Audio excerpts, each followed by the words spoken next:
Hello everyone, welcome back to our YouTube channel toppers Yatra. आज की video में मैं आपको पढ़ाने वाला हूं क्लास 12 की फिजिक्स वेरी मोस्ट इंपोर्टेंट फार्मूले के विषय में आपको डिस्कस करने वाले हैं। जैसा कि मैं आपको बताना चाहता हूं, आप बोर्ड एग्जाम की तैयारी करने से पहले आप सभी फार्मूले को डिस्कस कर लीजिए, आपका ज्यादा बेहतरीन सूटेबल नंबर गेन होगा। मैं आपको बताना चाहता हूं कि अगर आप एक निगाह से आप फार्मूले को देखे हैं, अगर आप डेरिवेशन करने जाते हैं तो वो फार्मूला आपको याद है, तो डेरिवेशन अगर कहीं गलत हो जाता है तो लास्ट स्टेप में अगर वही फार्मूला लिख देते हैं एग्जैक्टली जो आने वाला है, तो वो आपका नंबर पूरा का पूरा एग्जामिनर देके जाएगा, क्योंकि एग्जामिनर सबसे पहला वर्ड आपका देखता है आंसर। फिर इसके बाद अगर आंसर आपके सूटेबल नहीं आए रहते हैं तो आपको स्टेप मार्किंग के नंबर देता है। आइए हम लोग इस वीडियो में एक चैप्टर से पूरे फर्स्ट चैप्टर से लास्ट चैप्टर तक डिस्कस करने वाले हैं इस वीडियो में, और एक एक करके फॉर्मूले के विषय में समझते हैं। सबसे पहले आप ध्यान दीजिए, चैप्टर 1 से स्टार्ट करेंगे, लास्ट चैप्टर तक चलेंगे और एक एक कॉन्सेप्ट आपका क्लियर कर देंगे जो 1 नंबर या 2 नंबर वाले पेपर में पूछे जाते हैं। ध्यान दीजिए, सबसे पहला चैप्टर हम लोग पढ़े थे वैद्युत आवेश तथा क्षेत्र। वैद्युत आवेश तथा वैद्युत क्षेत्र के विषय में पढ़े थे। इसमें सबसे पहले हम लोग पढ़े थे आवेशों का क्वांटमीकरण, मतलब आवेशों के क्वांटमीकरण के विषय में हम लोग चर्चाएं किए हुए थे। और इसमें हम लोग विशेष करके ध्यान दिए थे आवेश के जो थे आवेश थे यह इलेक्ट्रॉनों की संख्या के गुणनफल के बराबर होता था। किसके बराबर होता था? आवेशों के इलेक्ट्रॉनों के गुणनफल की संख्या के बराबर होता था, जिसे हम लोग क्या कहते हैं? आवेशों का क्वांटमीकरण कहते हैं। आप याद करिए, डिफिनेशन भी आपको याद हो जाएगा अगर पेपर में पूछा जाता है आवेशों का क्वांटमीकरण किसे कहते हैं, तो आप लिख दीजिएगा इलेक्ट्रॉनों की संख्या, इलेक्ट्रॉनों की संख्या के गुणनफल को आवेशों का क्वांटमीकरण कहते हैं। याद करिए, कैसे मैंने आपको बताया, यही बताया इलेक्ट्रॉनों की संख्या, ई मतलब इलेक्ट्रॉन, ई का मतलब क्या होता है? इलेक्ट्रॉन है। ई का मतलब इलेक्ट्रॉन है और एन क्या है? वो इलेक्ट्रॉनों की संख्या है। क्या रखेंगे? इलेक्ट्रॉनों की संख्या के गुणनफल को आवेशों का क्वांटमीकरण कहते हैं। आप एक एक करके कॉन्सेप्ट बना के चलिए। इस वीडियो में हम लोग सभी बेहतरीन कॉन्सेप्ट और फॉर्मूले वाइज पढ़ेंगे। आपको डिफिनेशन भी याद कराने की गारंटी हमारी होती है। ध्यान दीजिए, सबसे पहले आप ध्यान दीजिए, दूसरे नियम को हम लोग पढ़े थे, कूलाम का नियम। कूलाम का नियम आप लोगों ने देखा था कि यही फार्मूला देखे थे, F इक्वल टू 1/4πε/Q1Q2/r²। ये यहाँ पर हम लोगों ने फार्मूला तो लास्ट स्टेप देख लिया था, लेकिन अगर इसका कूलाम का नियम पूछा जाता है और डेरिवेशन आपसे पूछ लिया जाता है, तो आप लोग इस वीडियो के बने रहिएगा, आपको एकदम बेहतरीन तरीके से सिखाएंगे। देखिए, इसमें 2 आवेश रहते, पहला आवेश Q1 और Q2, दोनों का क्या है? गुणनफल है। आपको कुछ करने नहीं, ऐसे लिखने हैं, किन्हीं 2 आवेशों के गुणनफल के अनुक्रमानुपाती, ये अनुक्रमानुपाती नियतांक है, किन्हीं 2 आवेशों के गुणनफल के अनुक्रमानुपाती तथा बीच की दूरी के वर्ग के व्युत्क्रमानुपाती होता है, उसे हम लोग क्या कहते हैं? कूलाम का नियम कहते हैं। कैसे आप लोगों को समझना है, ध्यान दीजिए। एक मान लीजिए ये 2 आवेश है, इसका नाम Q1 है, इसका नाम Q2 है, इन दोनों के बीच की दूरी है R। कितनी दूरी है? R दूरी है। अब इसको ध्यान से डेरिवेशन को, डिफिनेशन को समझिए। कैसे? किन्हीं 2 आवेशों के गुणनफल, मतलब दोनों के क्या? गुणनफल के अनुक्रमानुपाती, ये कौन सा नियतांक है? अनुक्रमानुपाती, तथा बीच की दूरी के वर्ग के व्युत्क्रमानुपाती होता है। ये कौन सा नियम है? कूलाम का नियम है। लास्ट में फार्मूला आया था F इक्वल टू 1/4πε/Q1Q2/r²। ये ध्यान दीजिएगा, कभी कभी इसका मात्रक भी पूछा जाता है, तो बल का मात्रक क्या होगा? न्यूटन होगा, आप लिख सकते हैं। नहीं तो बहुत बार पेपर में एप्सिलॉन नॉट का मान पूछा गया। हम लोग जानते हैं 1/एप्सिलॉन नॉट की वैल्यू कितने होते हैं? 9 × 10⁹ ये आप याद रख के रखना, पेपर में काम आएगा। ध्यान दीजिए, क्या 1/4πε नॉट की वैल्यू कितने होते हैं? 9 × 10⁹ ये आपका क्या है? आंसर है। ध्यान दीजिए, अगला, अब बहुत बार पेपर में पूछा जाता है एप्सिलॉन नॉट का मात्रक बताइए, तो आप लोगों को कुछ करना नहीं, ये गुणित रूप में इधर आएगा, भाग के रूप में, ये भाग के रूप में इधर जाएगा गुणित रूप में। मतलब आंसर कितना होगा? Epsilon not equal to 1/4π Q1Q2/r²। अब कुछ करने नहीं, कांस्टेंट की कोई बीमा नहीं होती, आप लोगों को पढ़ाया गया था क्लास में। ध्यान दीजिए। तो एप्सिलॉन नॉट की हम लोग बीमा निकाले, कांस्टेंट की कोई बीमा नहीं, तो आवेश 2 है, आवेश का मात्रक क्या होता है कूलाम, मतलब क्या हो जाएगा कूलाम स्क्वायर। और ये प्रति का चिन्ह है, तो यहाँ पर प्रति लगाइए, और यहाँ पर ये एफ था। फिर इसके बाद क्या है, बल का मात्रक क्या होता है न्यूटन, और दूरी का मात्रक क्या होता है मीटर, यहाँ पर स्क्वायर है, स्क्वायर लगा दीजिए। ये किसकी बीमा हो जाएगी, एप्सिलॉन नॉट की बीमा यही होगी, coulomb square newton metre square. अगर आपको डिटेल में पढ़ने हैं इस क्लास को, तो आप हमारे टॉपर्स छात्रा के चैनल पे ज्वाइन हो जाइए। आपको एक ही दिन में पूरी कंटेंट प्रोवाइड कर दिए जाएंगे, जो 26 तारीख के एग्जाम में आपको बेहतरीन तरीके से सूटेबल, आप लोगों को एकदम सूटेबल तरीके से आप पेपर में अटेंड करके आएंगे। ध्यान दीजिए। तीसरी, ध्यान दीजिए, वैद्युत क्षेत्र की तीव्रता। तो वैद्युत क्षेत्र की तीव्रता को हम लोग किससे प्रदर्शित करते हैं, वैद्युत क्षेत्र की तीव्रता का फार्मूला क्या होता है, equal to F upon Q naught, vector F upon Q naught. Definition कैसे हम लोग बनाएंगे, ऐसे आइए ध्यान देते हैं, सबसे सरल तरीका समझिए। ध्यान दीजिए, अगर आपसे कहा जाए कि वैद्युत क्षेत्र की परिभाषा लिखिए, तो आप लोग कैसे लिखेंगे, किसी धन परीक्षण आवेश, ये क्यों क्या है, धन परीक्षण आवेश है, पर लगने वाला बल F क्या है, बल है। किसी धन परीक्षण आवेश पर लगने वाला बल F को वैद्युत क्षेत्र की तीव्रता कहते हैं। कैसे हम लोग याद करेंगे, ध्यान दीजिए, किसी धन परीक्षण आवेश, ये क्यू नॉट धन परीक्षण आवेश है, किसी धन परीक्षण आवेश पर लगने वाला बल F वैद्युत क्षेत्र की तीव्रता कहलाता है।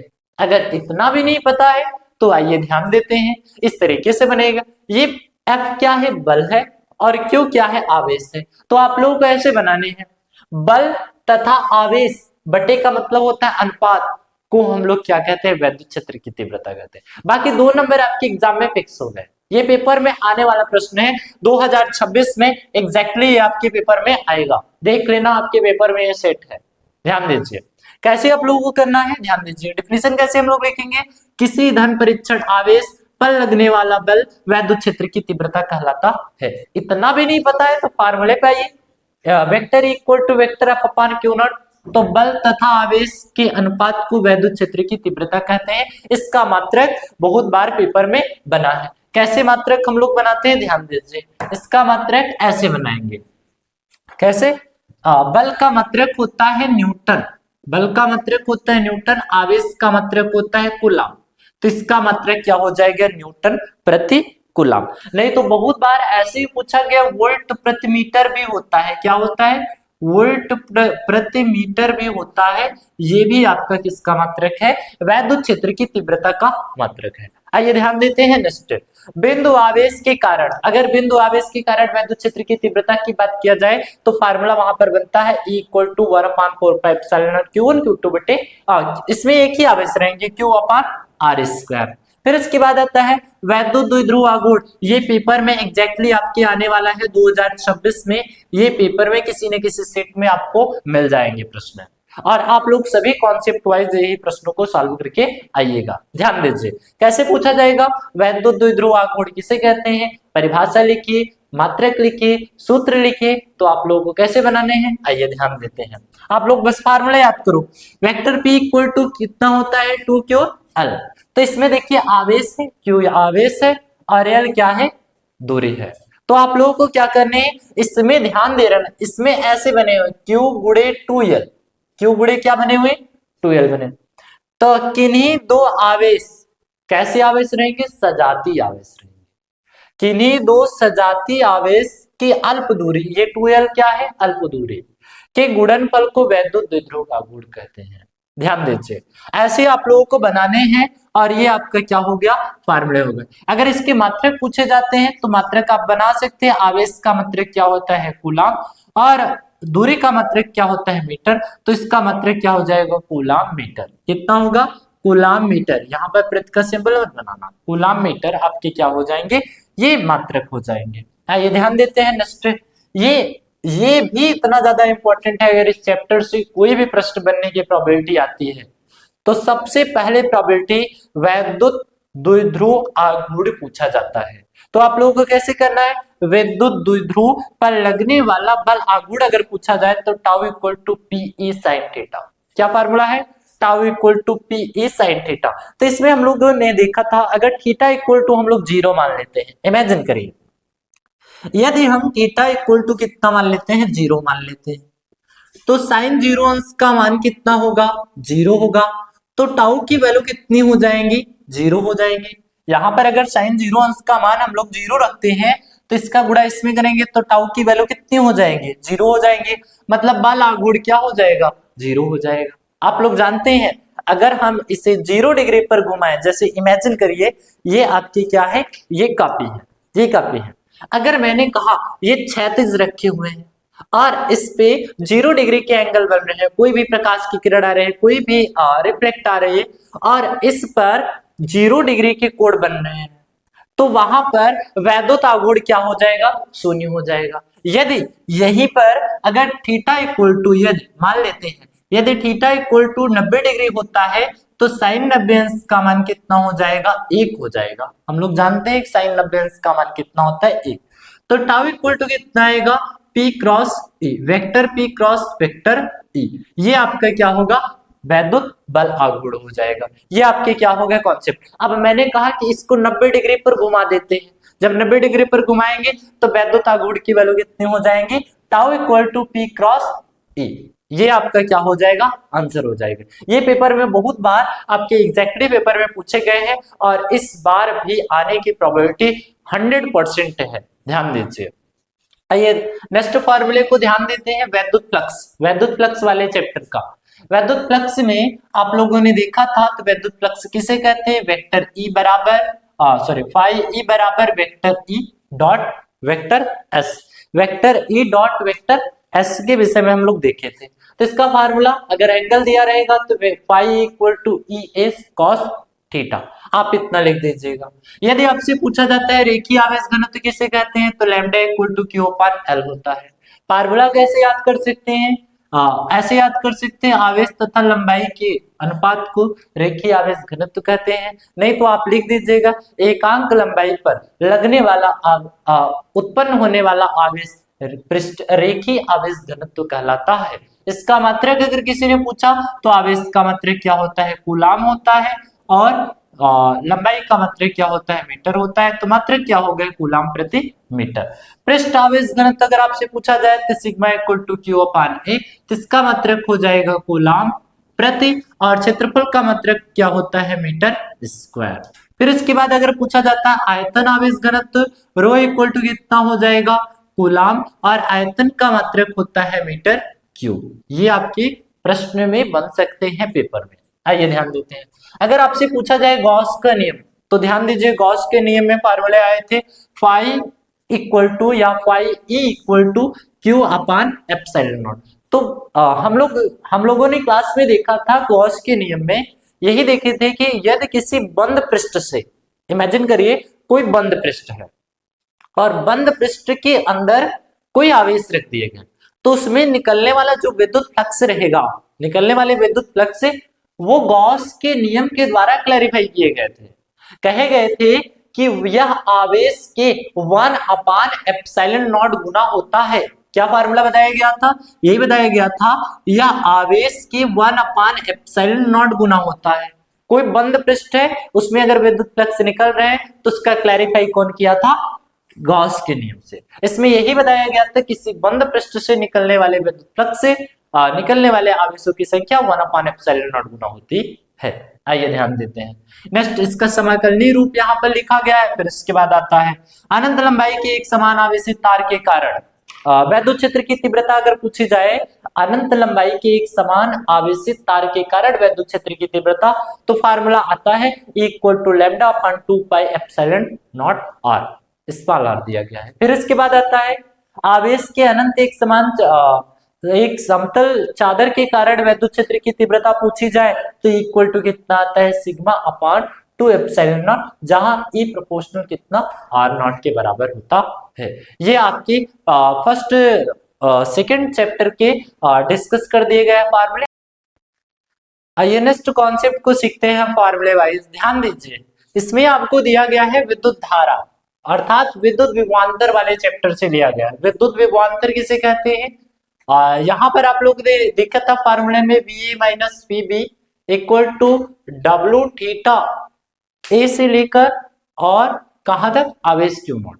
मतलब इसमें हम लोगों ने यही देखा था कि फार्मूले में अनंत से किसी एक बिंदु आवेश तक ले जाने में किए गए कार्य को हम लोग क्या कहते हैं, वैद्युत विभवांतर कहते हैं। इसका फार्मूला यही देखे थे। और विभव का मात्रक हम लोगों ने जाना था कि वोल्ट होता है, या तो एक और होता है, कार्य का मात्रक होता है जूल और आवेश का मात्रक होता है कूलाम, तो मात्रक हो जाएगा जूल प्रति कूलाम। ये भी पेपर में बहुत बार पूछे गए हैं। आइए ध्यान देते हैं, अगर विद्युत आवेश के कारण वैद्युत विभव की गणना किया जाए तो V प्रोपोर्शनल Q अपान R आया था। क्या आया था, बिंदु आवेश के कारण वैद्युत विभव V प्रोपोर्शनल Q अपान R। या तो मैं आपको फार्मूला बताया था V इक्वल टू, जब प्रोपोर्शनल हटेगा तो एक कांस्टेंट आता है 1 अपान एप्सिलॉन नॉट Q बटे R।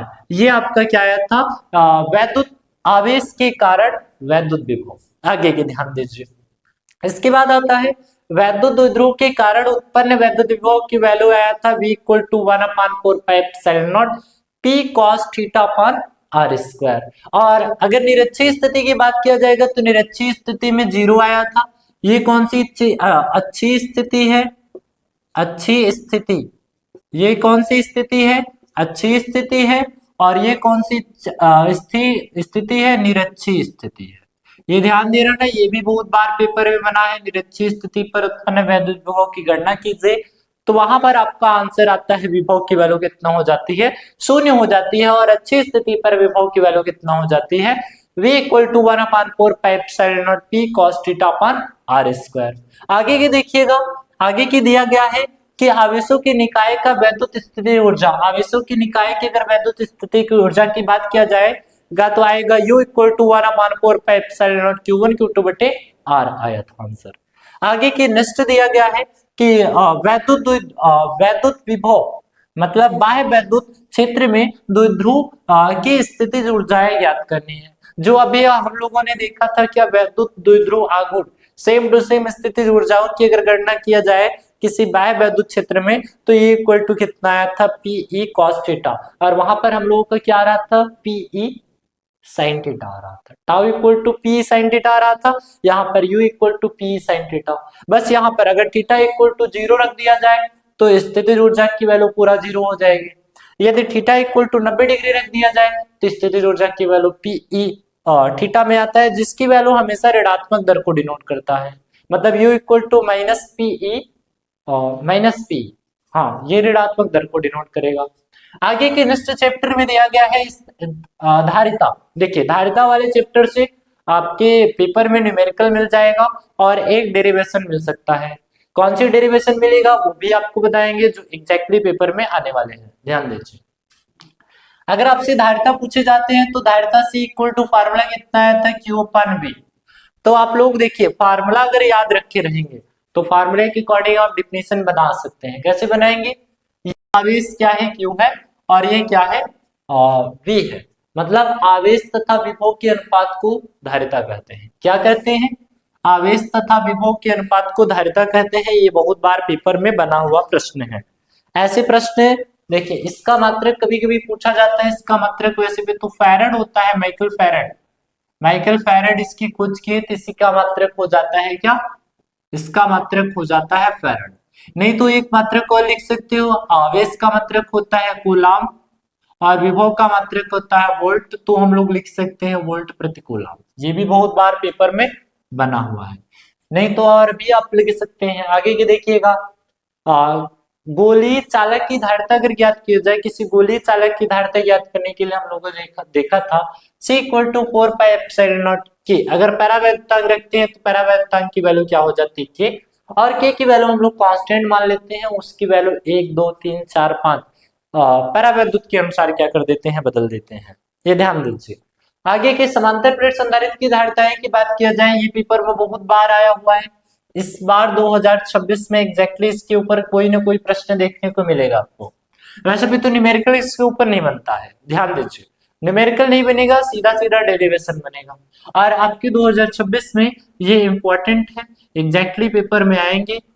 आगे के ध्यान दीजिए, क्या हम लोग ने देखा था C naught equal to A epsilon naught upon D. अगर परावैद्युतांक की बात किया जाएगा तो यहाँ पर परावैद्युतांक की हम लोग रख सकते हैं, कोई दिक्कत नहीं है। आगे की देखिए, संधारित्र का श्रेणी क्रम संयोजन की बात किया जाएगा तो संधारित्र के श्रेणी क्रम संयोजन में आया था सी 1/c इक्वल टू 1/c1 धन 1/c2 1/c3। ये कौन सी क्रम है? श्रेणी क्रम संयोजन है, ये ध्यान दे रहा ना।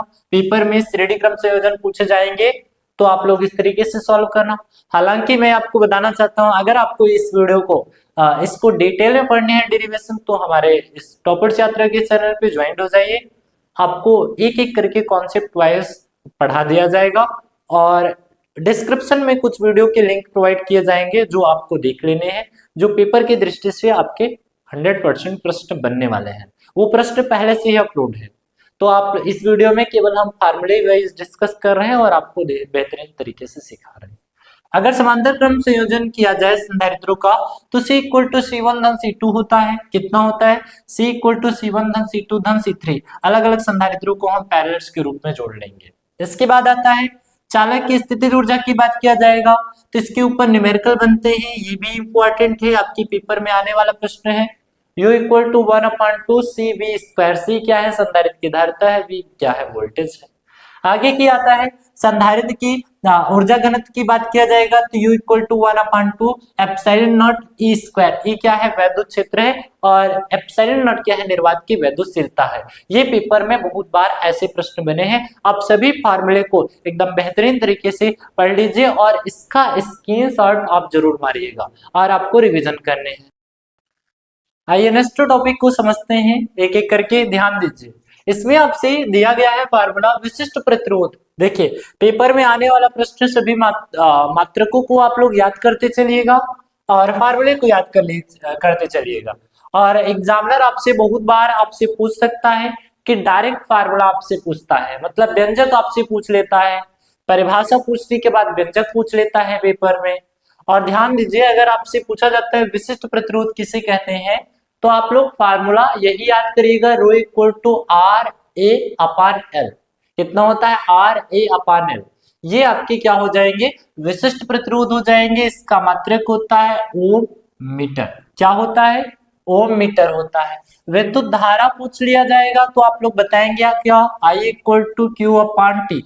एकांक समय में या एकांक सेकंड में प्रवाहित आवेश को विद्युत धारा कहते हैं। देखिए वैद्युत प्रतिरोध अगर आपसे पूछ लिया जाता है तो आर इक्वल टू आप लोग क्या लिखेंगे? V अपान आई लिखेंगे। इसका मतलब क्या होता है? ओम होता है। या तो आप लोग और भी लिख सकते हैं, वोल्ट प्रति एम्पियर भी लिख सकते हैं, आप कोई भी दिक्कत नहीं आएगा। आइए ध्यान देते हैं, अगर आपसे पूछा जाए चालकत्व तो चालकत्व को हम लोग G से डिनोट करते हैं, G equal to 1 upon R. मतलब यह वैद्युत प्रतिरोध का क्या होता है? व्युत्क्रम होता है। इसका मतलब होता है ओम इनवर्स और क्या होता है? म्यू भी होता है। ये बहुत बार पेपर में बने हैं। आइए ध्यान देते हैं, अगर चालकता की बात किया जाए या विशिष्ट चालकता की बात किया जाएगा तो सिग्मा इक्वल टू 1 अपान रो होगा। इसका डिफिनेशन आप लोग कैसे लिख सकते हैं? यह विशिष्ट प्रतिरोध का क्या होता है? व्युत्क्रम होता है। देखिए व्युत्क्रम हुआ है। यह किसका प्रतिरोध का व्युत्क्रम होता है? विशिष्ट प्रतिरोध का व्युत्क्रम होता है। अगर विद्युत धारा पूछे जाए तो आप लोग क्या बताएंगे? J इक्वल टू आई अपान ए। तो आप लिख सकते हैं एकांक क्षेत्रफल में प्रवाहित विद्युत धारा को हम लोग क्या कहते हैं? धारा घनत्व कहते हैं। नहीं तो मात्रक और भी आप लिखना चाहो तो मात्रक कैसे लिख सकते हो? एम्पियर प्रति मीटर स्क्वायर। इसका मात्रक ये लिख सकते हो आप। अनुगमन वेग वेरी मोस्ट इंपोर्टेंट, 2026 में आपके एग्जैक्टली आने वाला प्रश्न है। ये प्रश्न एक ऐसा प्रश्न है 2026 में, क्या पिछले 10 सालों से लगातार रिपीटेड प्रश्न आ रहे हैं। अनुगमन वेग का आप लोग फार्मूला याद कर लीजिएगा, Vd equal to I upon N E A या I equal to N E Vd से याद कर लीजिएगा, ज्यादा बेटर आपके लिए रहेगा। आइए ध्यान देते हैं नेक्स्ट, किरचॉफ का प्रथम नियम।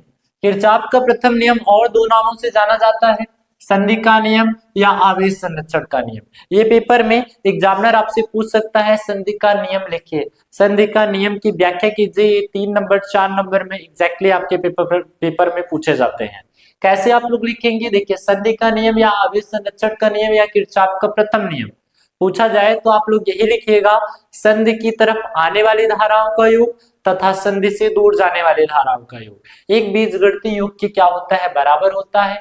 आप लोगों ने यही देखा था उसमें, ध्यान दीजिए, जैसे ये ग्राफ है, इमेजिन करिए ये संधि हम बना दे, इसमें दो धाराएं हम लोग क्या करें, प्रोवाइड करें, इसका नाम I1 है, इसका नाम I2 है, और तीन धाराएं इससे क्या हो जा रहे हैं, बाहर निकल जा रहे हैं, I3 है, I4 है और क्या है, I5 है। देखो संधि की तरफ जा रही है धाराएं कितनी है, I1 और I2, संधि से दूर जा रहे हैं धाराएं, दोनों एक दूसरे के बीजगणितीय योग के बराबर होते हैं। आप लोग कैसे लिख सकते हो इसको, अगर लिखना चाहो तो ऐसे लिख सकते हैं, I1 धन I2 बराबर I3 धन I4 धन I5।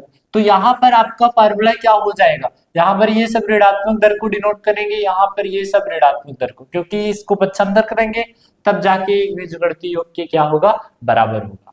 किरचॉफ का दूसरा नियम पर समझते हैं। देखिए किरचॉफ का जो दोनों नियम है ये बहुत ज्यादा इंपॉर्टेंट है, हर साल पेपर में बनने वाला प्रश्न है, ये एग्जैक्टली आपके पेपर में प्रश्न बन जाएगा, ध्यान दीजिए। कैसे, किरचॉफ का दूसरा नियम, या तो इसके ऊपर कभी कभी मल्टीपल चॉइस क्वेश्चन पूछे जाते हैं कि किरचॉफ का प्रथम नियम किन नियमों के ऊपर संबंधित है, तो आप बताएंगे संधि का नियम या तो आवेश संरक्षण का नियम। दूसरा नियम अगर आपसे पूछे जाते हैं तो आप लोग क्या बताएंगे, ऊर्जा संरक्षण के नियम या ऊर्जा के संरक्षण का नियम, बंद पास का नियम या वोल्टता के नियम। ये कोई भी एग्जामिनर आपसे पूछ सकता है, वोल्टता का नियम लिखिए, तो आप लोग फार्मूला क्या लिखेंगे, sigma E equal to sigma IR, यही आपका क्या आएगा, आंसर आएगा। E क्या है, ये वोल्टेज है, E क्या है, वोल्टेज है, और I क्या है, आप लोग जानते हो, धारा है, विद्युत धारा है, और R क्या है, प्रतिरोध है। तो ये आपका क्या हो जाएगा, आंसर हो जाएगा। आगे के ध्यान दीजिए, व्हीटस्टोन सेतु बहुत ही ज्यादा इंपॉर्टेंट प्रश्न है। व्हीटस्टोन सेतु में हम लोगों ने 4 प्रतिरोध दिया रहता था, उसमें एक अज्ञात प्रतिरोध ज्ञात करना रहता था, मतलब 3 ज्ञात प्रतिरोध, एक अज्ञात प्रतिरोध व्हीटस्टोन सेतु के माध्यम से और मीटर सेतु के माध्यम से ज्ञात करते हैं। तो व्हीटस्टोन सेतु का फार्मूला आया था P/Q इक्वल टू R/S, और मीटर सेतु में हम लोगों ने देखा था S इक्वल टू RL/100 - ये व्हीटस्टोन सेतु का था। वेरी मोस्ट इंपोर्टेंट प्रश्न, व्हीटस्टोन सेतु के ऊपर एग्जामिनर आपसे बनाएगा, पूछेगा प्रश्न 2026 में, एग्जैक्टली ये प्रश्न आने वाले प्रश्न है। चलिए आइए नेक्स्ट टॉपिक को समझते हैं, और ये वीडियो के लास्ट टॉपिक रहेंगे जो आपको एकदम बेहतरीन तरीके से सिखाया जाएगा, जो पेपर में इसके जैसा प्रश्न पिछले साल मतलब 2025 की सेट में इसी स्लाइड से क्वेश्चन बने हुए हैं। ध्यान दीजिए, इसमें सबसे पहले चैप्टर के विषय में हम लोग डिस्कस करते हैं गतिमान आवेश और चुंबकत्व के विषय में। तो ध्यान दीजिए, अगर चुंबकीय क्षेत्र की बात किया जाए तो B इक्वल टू होता है वैद्युत क्षेत्र बटे वेग, मतलब फार्मूला क्या रह सकते हो, B इक्वल टू E/V, और E क्या है, वैद्युत क्षेत्र है, V क्या है, वेग है। ध्यान दीजिए, अगर आपसे पूछा जाता है लॉरेंज बल, तो लॉरेंज बल आप लोग यही रखिएगा F equal to QVB sin theta. कैसे आप लोग डिफिनेशन बना सकते हो, डिफिनेशन बनाने के लिए आप लोग ध्यान दीजिए, ऐसे किसी चुंबकीय क्षेत्र में रखे आवेश का वेग मतलब आकर्षण बल चाहे तो प्रतिकर्षण बल, वह लॉरेंज बल कहलाता है। आपको बनाने हैं, क्रिएट करने हैं, तो आप लोग ऐसे क्रिएट करिएगा। ध्यान दीजिए, प्रकाश की चाल F equal to 1/4 pi epsilon naught, ये क्या है, म्यू नॉट और एप्सिलॉन नॉट, ये क्या है, चुंबकीयशीलता है, ये क्या है, चुंबकीयशीलता है, ये चुंबकीयशीलता है, और जो एप्सिलॉन नॉट है ये विद्युतशीलता है, विद्युतशीलता है। ये ध्यान दिए रहना, बहुत बार एग्जाम में बन जाते हैं, पूछ लिए जाते हैं। बल युग्म आघूर्ण की बात किया जाएगा तो टाउ इक्वल टू mb, अभी हम लोगों ने देखा था कि वैद्युत द्विध्रुव आघूर्ण, फिर उसके बाद वैद्युत विभव पर वैद्युत द्विध्रुव आघूर्ण, अब इसमें देखिए मैग्नेटिक फील्ड पर वैद्युत द्विध्रुव आघूर्ण। बल युग्म आघूर्ण tau equal to mb sin theta. ध्यान दीजिए, आगे की चुंबकीय द्विध्रुव आघूर्ण यम इक्वल टू कितना होता है, चक्कर गुणे क्षेत्रफल गुणे धारा, मतलब चक्कर की अर्थात संख्या है, फेरों की संख्या है, एन आई क्या है, क्षेत्रफल है, यहाँ पर ए क्षेत्रफल है, और धारा क्या है, विद्युत धारा मतलब आई है। इसके बाद अगर पूछे जाते हैं चुंबकीय फ्लक्स की वैल्यू, चुंबकीय फ्लक्स अभी हम लोगों ने देखा था विद्युत फ्लक्स के विषय में, तो फाई बी इक्वल टू कितना बी ए, वेक्टर बी ए। फिर इसके बाद आता है प्रेरित विद्युत वाहक बल, तो प्रेरित विद्युत वाहक बल बराबर फार्मूला होता है E equal to B V L. ये बी क्या है, चुंबकीय क्षेत्र है, वी क्या है, वेग है, और एल क्या है, लंबाई है। ध्यान दीजिए। आगे की प्रत्यावर्ती धारा संबंधित नियम हम लोग पढ़ेंगे। कैसे प्रत्यावर्ती धारा संबंधित सूत्र को ध्यान देंगे। इसमें सबसे पहला सूत्र आता है प्रत्यावर्ती धारा का वर्गमूल माध्यमान R I equal to R M S, मतलब रूट मीन स्क्वायर। तो धारा, विद्युत धारा का शिखर मान बटे कितना आई, मतलब आई नॉट इक्वल टू अपान कितना होगा, 2 हो जाएगा। ये आपके प्रश्न, इसके जैसा पेपर में 100% प्रश्न आने वाले हैं, और एग्जैक्टली आपके 2026 में 100% प्रश्न पूछे जाने वाले हैं इस साल। ध्यान दीजिए। प्रत्यावर्ती वोल्टेज का वर्ग माध्य मूल मान ज्ञात करने हैं, तो V R M S equal to कितना होगा, V naught upon under root में 2। यहाँ पर क्या होगा, वोल्टेज का शिखर मान हो जाएगा और बटे कितना, अंडर रूट में कितना हो जाएगा, 2 हो जाएगा। अगर प्रेरण प्रतिघात आपसे पूछे जाते हैं तो एक्सएल इक्वल टू कितना, ओमेगा एल। ये ओमेगा क्या है, कोणीय वेग है, ये क्या है, कोणीय वेग है, और एल क्या है, प्रेरकत्व है। ओमेगा की वैल्यू अगर पूछा जाए तो आप लोग बताएंगे क्या, ये कोणीय वेग है, और एल की वैल्यू पूछा जाए तो एल क्या है, ये प्रेरकत्व है, ये क्या है, प्रेरकत्व है। अगर आपसे धारिता में पूछा जाता है धारिता प्रतिघात, तो एक्स सी बराबर 1 अपान कोणीय वेग मतलब ओमेगा गुणे सी, सी क्या है, धारिता है, ये ध्यान दिए रहना। फिर इसके बाद आता है परिपथ की प्रतिबाधा। 100% आपके पेपर में आने वाले प्रश्न, इसके जैसा प्रश्न पेपर में बनेगा, इसके फॉर्मूले के अकॉर्डिंग पेपर में बनेंगे। कैसे बनेंगे, परिपथ की प्रतिबाधा Z equal to under root में R square plus XL minus XC का होल स्क्वायर। ये परिपथ की प्रतिबाधा से 100% पेपर में आने वाले हैं। जैसा कि मैं आपको बताना चाहता हूं, इस वीडियो को आप चाहे जैसे आप इसको पढ़ के जाइएगा, इसके ऊपर पेपर में आने वाला प्रश्न ये बहुत ही ज्यादा हेल्प करेंगे आपके बोर्ड एग्जाम में। आप इन सभी को स्क्रीनशॉट बढ़िया से मान लीजिएगा, एक बार रिवीजन करिएगा सिनॉप्सिस थ्योरी में, और आपको ऐसे ही क्वेश्चन प्रोवाइड किए जाएंगे। इस वीडियो में हम सबसे पहले, ध्यान दीजिए, इस वीडियो में हम सबसे पहले आपको फार्मूले के विषय में डिस्कस किया, और फार्मूले से कैसे परिभाषा क्रिएट किया जाता है, बोर्ड एग्जाम में कैसे सॉल्व करने हैं, इसको भी आपको डिस्कस करके बताए हुए हैं। जैसा कि आप ध्यान दीजिए, सभी क्वेश्चन को एकदम बेहतरीन तरीके से प्रोवाइड करने हैं, और फार्मूले जितने भी टाइप के हैं तो सिनॉप्सिस थ्योरी में याद करके आप जाइएगा, बोर्ड एग्जाम में आपका बहुत पेपर अच्छा जाएगा। मिलते हैं अगली क्लास में, तब तक के लिए ओके बाय।